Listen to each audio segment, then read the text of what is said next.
The wife was secretly working as a maid at a hotel. One day, she came to clean a room and froze upon seeing her husband with his mistress.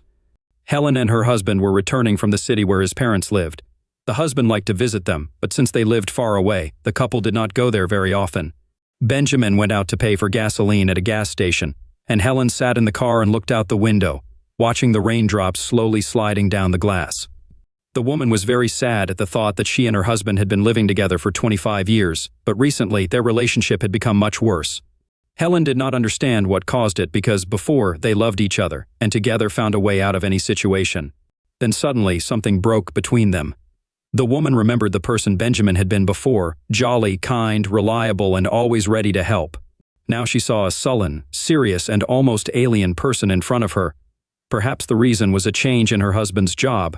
When Benjamin was promoted to a senior position, his work took up a lot of his time, and the family gradually faded into the background.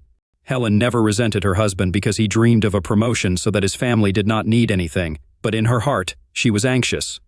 Paradoxically, money did not bring the happiness she and her husband had when he was a junior manager. The only thing that made Helen happy was that she and Benjamin had raised two beautiful daughters, Angela and Molly. Angela was already a student and lived in another state, while Molly went abroad for an internship a few years ago, married a man, and was expecting her first child. Except for her husband's cool attitude, a better life couldn't have been wished for. Benjamin returned to the car and interrupted her memories. Irritated, he slammed the door, and they drove away in the direction of the house. Helen again stared out the window and sunk into her thoughts. She had been a housewife all her married life, taking care of the house and her husband, and raising her daughters. Benjamin believed that his wife should not work, and therefore always fully provided for her. But lately, when their relationship soured, the woman had almost no money of her own. They went shopping together, and it was always her husband who paid for it. Helen could not remember the last time she bought something for herself. Her best friend Nora repeatedly advised her to find at least a part-time job, but her husband was adamantly against it. Helen felt that Benjamin was afraid to stay without the comfort of home because if she went to work, the house would not be so clean, and in the evening, a delicious dinner would not be waiting for him. She often offered him the option of finding a small part-time job so she could do everything, but the result was the same. The husband usually became angry and forbade her to talk about it. Now, under the influence of her memories and pangs of longing, the woman decided to talk about it again. "Benjamin, let's talk. I know you do not like the idea, but I have to go to work," calmly said Helen. "Are you starting it again? What's wrong with you at home? If you need money, tell me how much and I'll give it to you right away," got angry Benjamin. "I do not want to constantly ask and remind you that I also need to dress, buy makeup, or be able to go with friends to a cafe. I want to earn on my own," firmly said Helen.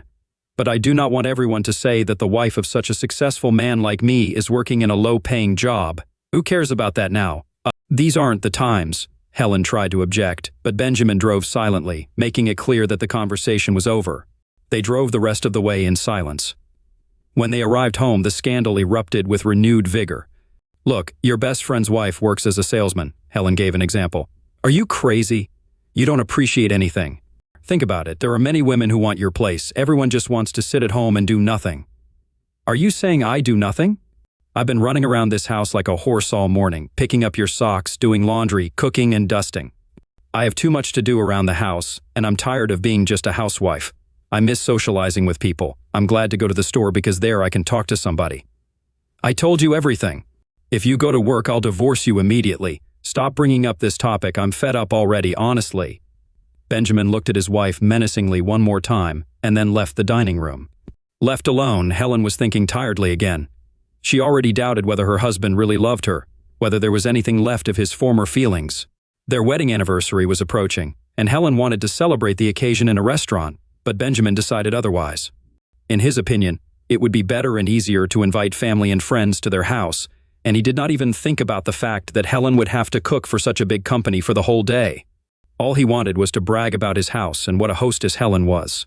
The woman acutely felt how tired she was of being alone, and how she lacked companionship.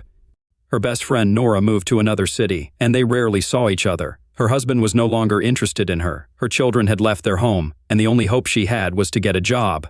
Soon it was the anniversary day. Their daughters came to celebrate. The eldest was with her husband, and the youngest with her boyfriend. Helen was happy that at least for a few days she could forget about her loneliness. The woman chatted cheerfully with her daughters in the kitchen as they prepared the celebratory dinner and listened with interest to how busy their lives had been. But the daughters could not help but notice that the mother was troubled. They had long suspected that their parents' relationship had soured, but when they arrived for their anniversary, they realized that their fears were real.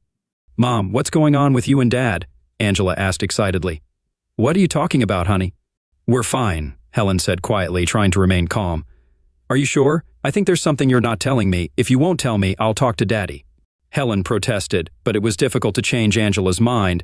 She was determined to talk to her father about the situation because she believed that her mother did not deserve such treatment. Benjamin, on the other hand, was reverent toward his daughters and diligently portrayed himself as a caring husband. He constantly hugged his wife, showered compliments, and even gave her a huge bouquet of flowers. Helen was happy. She thought that her husband was influenced by the conversation with his daughter and that now everything would be fine. But when the daughters left, Helen's happiness melted away without a trace. The woman realized that it was just a play and that they would never be like before. Benjamin returned to his usual frame of mind, and the expression on his face did not bode well for her. "Why are you telling our girls about our relationship? Are you trying to turn them against me?" said the man angrily. "I didn't tell them anything," Angela guessed it herself. "That you and I have difficulties," said Helen confusedly. "Never dare to say anything bad to them about me. You're always making me uncomfortable." Helen was upset, and Benjamin rose abruptly from the sofa and, slamming the door, left the house. He returned toward nightfall. The couple did not speak and, in silence, went to their rooms. Helen could not sleep and kept thinking about what to do and how they would live together. They would never be able to become a couple again, but divorce really frightened her because then she would be all alone, and the woman had no idea what she would do then. Because she still had feelings for Benjamin, she decided to try a last attempt to restore at least some kind of peace between them. But no matter how much she cared about Benjamin, he only responded with aggression, gradually distanced himself completely, and even stopped coming home. Helen slipped further and further into the abyss of loneliness. One day, while shopping, she overheard a conversation between two cashiers, and that conversation changed her life dramatically. One of the women was telling her that her acquaintance had opened a new hotel downtown, and now she was looking for maids. Helen suddenly realized that this was her chance to try to change something in her life. She timidly apologized for inadvertently overhearing the conversation, said she was just looking for work, and asked for the number of the hotel manager. After receiving the required number, Helen thanked the woman and went out into the street. Her heart was beating frantically, and she could not believe that she was going to go against the will of her husband. To avoid unnecessary scandals, Helen decided not to say anything to him, though even the thought of deceit disgusted her, but there was no other way out. In order not to change her mind, the woman immediately called from the car and arranged a meeting at the hotel the next day to discuss all questions of her employment. The hotel hostess said goodbye, and Helen stood for some time, happily smiling. She was overwhelmed with emotion. At last, something would change in her life. In the morning, she was afraid that her plans might be ruined, but her boss Veronica turned out to be a wonderful woman, and Helen's fears vanished from her heart. Veronica told the woman all the details of the work, the rate of pay, and the rules of conduct with the guests. Helen nodded happily and immediately went to work. At first, it was unusual and difficult, but then the woman managed, as she had planned, to do all the work and take care of the house. And it was easy to keep the secret because her husband paid little attention to her and could not notice changes in her behavior and mood. Meanwhile, Helen's mood improved considerably. The woman enjoyed her life to the fullest. She liked her work, her salary was paid weekly, and her coworkers were wonderful. Several wonderful months passed that way. The woman was so happy that even her husband's rude attitude did not upset her anymore. On one of her weekends, when her husband left on another business trip, Helen decided to devote a day to herself and go shopping, then cook something delicious. But when she returned from shopping, her boss asked her to relieve her colleague who had fallen ill. Helen saw no problem and agreed. After a while, Helen received a complaint from one of the rooms she handled. Guests complained about dust in the room and the lack of drinks in the minibar. The woman rushed to fix the problems. When she entered the room, she did not see anyone and only heard the noise of pouring water. She began to dust and make the bed, and when she had finished, she saw a young woman in her 20s with wet hair, her body wrapped in a bath towel. The woman was indignant and showed her displeasure, demanding to be treated as a regular customer. Helen listened in silence, smiling politely. The young woman wanted to say something else, but then a voice came out of the bathroom, and Helen would have recognized it from 1,000 others. Honey, do not be so rude to the staff. I think they all understood. Helen? What are you doing here? Dazed, Benjamin spoke and froze on the spot. Hello, my darling. How was your business trip? Helen sarcastically remarked. She was unbearably painful, but she tried not to cry so as not to show weakness in front of this man unworthy of her tears. Benjamin was clearly shocked. He in no way expected to see Helen here, and the only thing he could say in justification was that the young woman was his colleague. Do you take showers with all your colleagues? Asked Helen, looking at her husband's wet hair and bathrobe. Benjamin tried to grab her arm, but Helen ripped her arm out, threw a rag at her spouse, and left the room. The young mistress watched with a grimace of displeasure at her lover's unsuccessful attempts to hold on to his wife. Then she quickly dressed and tossed him goodbye, saying all that she thought of him, and left the room. Cursing after her, Benjamin did not try to catch up with her. Now he cared only about Helen. Her behavior surprised and greatly enraged him. Helen went to the boss's office and, after explaining the whole situation, asked to let her go home.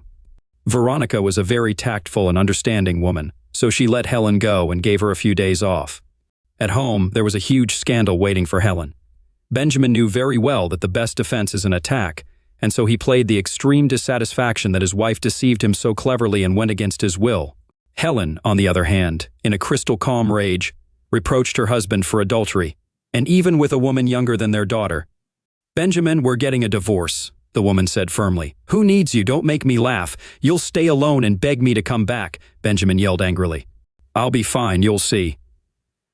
Benjamin, having calmed down a little, tried to appeal to Helen's mind and even promised to improve their relationship, not yet believing that his wife was capable of leaving him.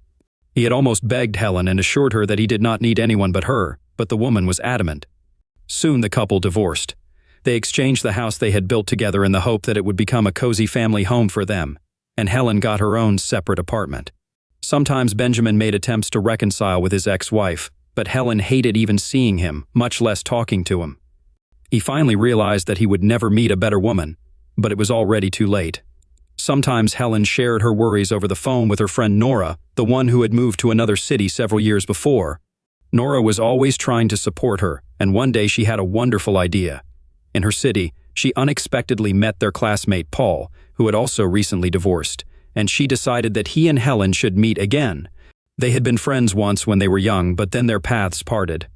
Nora invited her friend to come and visit her, and Helen, who was just on vacation, agreed. Nora did not let the woman get bored, and one day arranged for a meeting between Helen and Paul. Helen did not immediately recognize this handsome, positive person as a friend of her youth. They quickly found a common language, and Helen couldn't help noticing to herself that Paul's age suited him extremely well and that he hadn't changed at all in his soul. Soon Helen and Paul realized that they were strongly attracted to each other. Back in his youth, he had been in love with her and even wanted to open his feelings to her. But when he heard that she was getting married, he decided to disappear from her life. And now, a quarter of a century later, he had a new chance to conquer this beautiful woman. Helen hesitated at first to reciprocate Paul's feelings. After a brief visit, she left, but she kept thinking about him. She was both sad that she had not stayed with Paul, and at the same time ashamed that she had moved so quickly away from the separation with her husband, fearing the condemnation of her daughters and friends. But her daughters were on her side and advised her not to think about what people say and just try to be happy. Meanwhile, Paul was not going to give up. He came to Helen to convince her to give him a chance. The woman could not refuse him, and she had never regretted it. She felt like a beloved woman again, and she responded to Paul in the same way. Soon they got married, inviting only the closest people to the wedding. Helen was happy to have found a man with whom she was ready to go through life together.